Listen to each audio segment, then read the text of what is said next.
Well, folks, we've reached 50,000 subscribers, and I'll admit I can't quite believe it.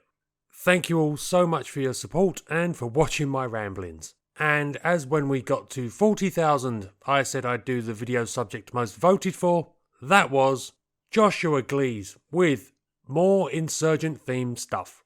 So, more insurgent themed stuff it is.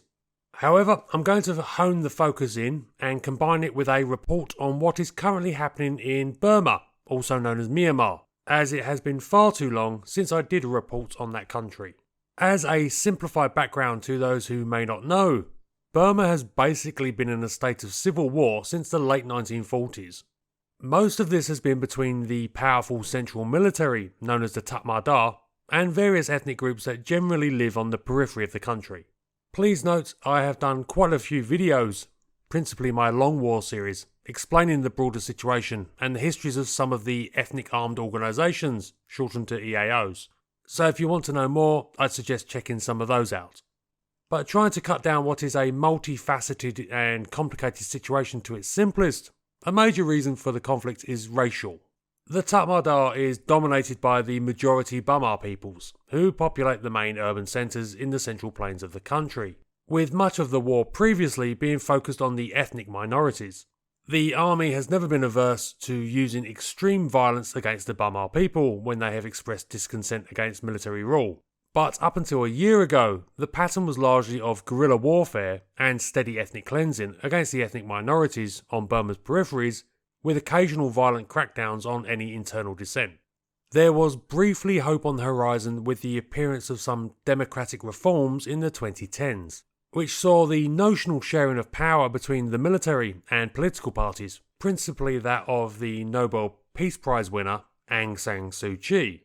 This facade collapsed on the 1st of February 2021 when the Tatmadaw seized full control of the government once again and arrested Suu Kyi and any of her ministers not able to flee.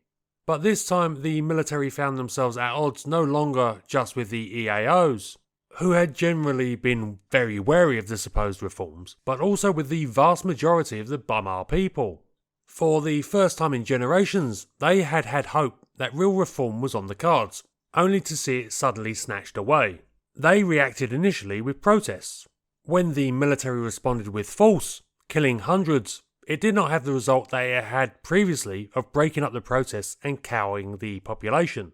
Instead, the protests continued, and, as more violence was done against them, some began to arm themselves to respond. In such a tightly controlled country as Burma, this meant little more than using slingshots and air guns. But in the face of an army that had automatic weapons and trained in brutality by decades of ethnic warfare, this met with the expected results.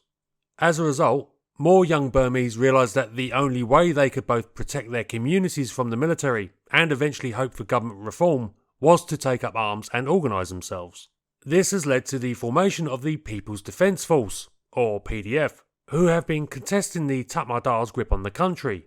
For the first time in generations, the army now faces being challenged not just in the ethnic areas, but in Burma's heartland.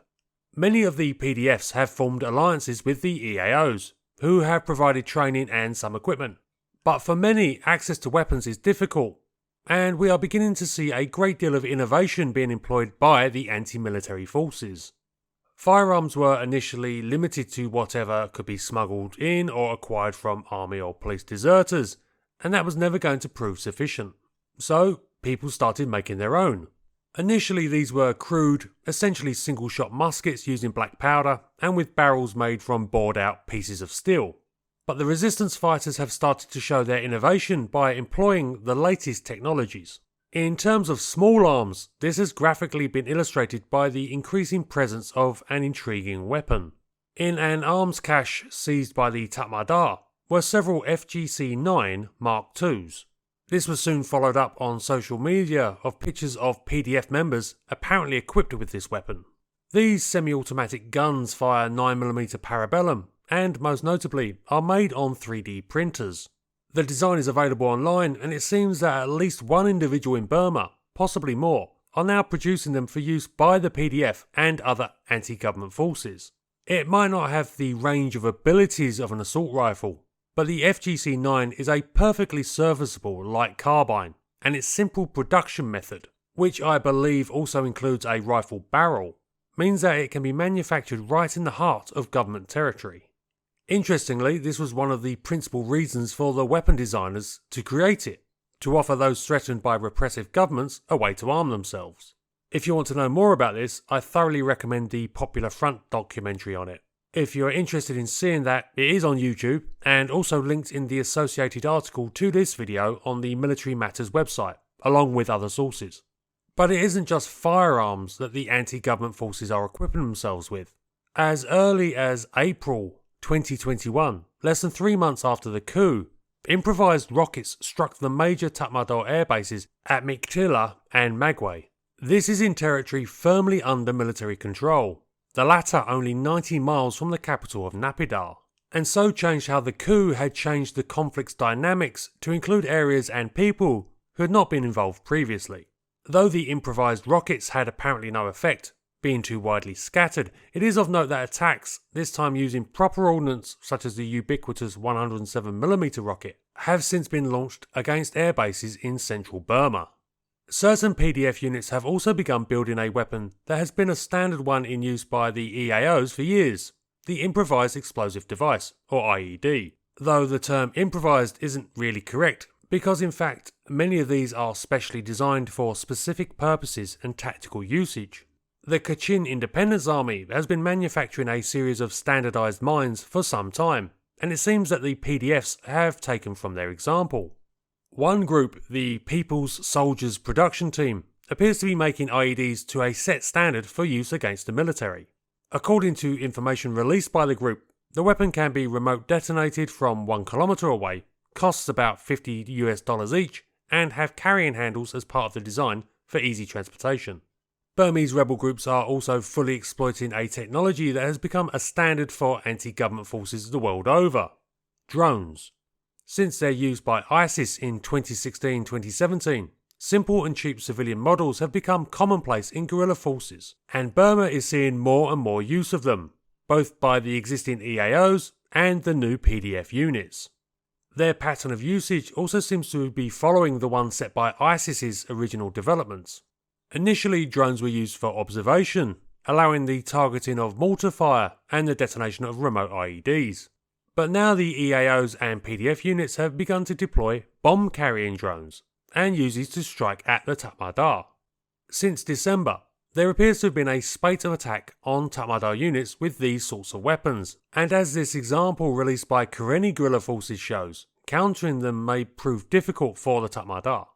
Unfortunately, the Tatmadaw do have an extremely long history of resorting to the most vicious of tactics as response to challenges to them, and the spread of the civil war into previously secure areas has seen them apply brutality to these regions. There are almost daily reports of airstrikes in contested areas by Tatmadaw aircraft, often the Chinese-built Hongdu K-8 or Russian Mi-35 attack helicopters.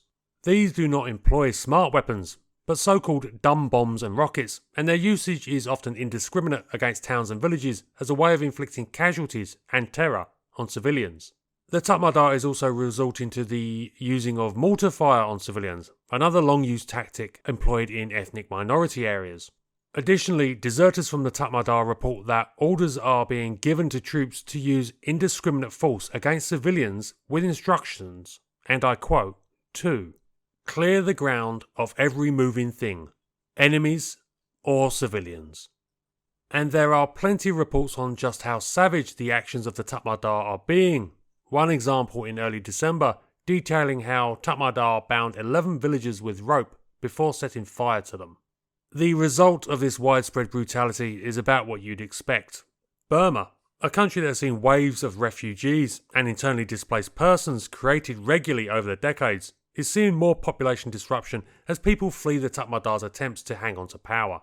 According to the United Nations Office for the Coordination of Humanitarian Affairs, 320,000 people have been displaced by the last year's events, and that number will only continue to rise.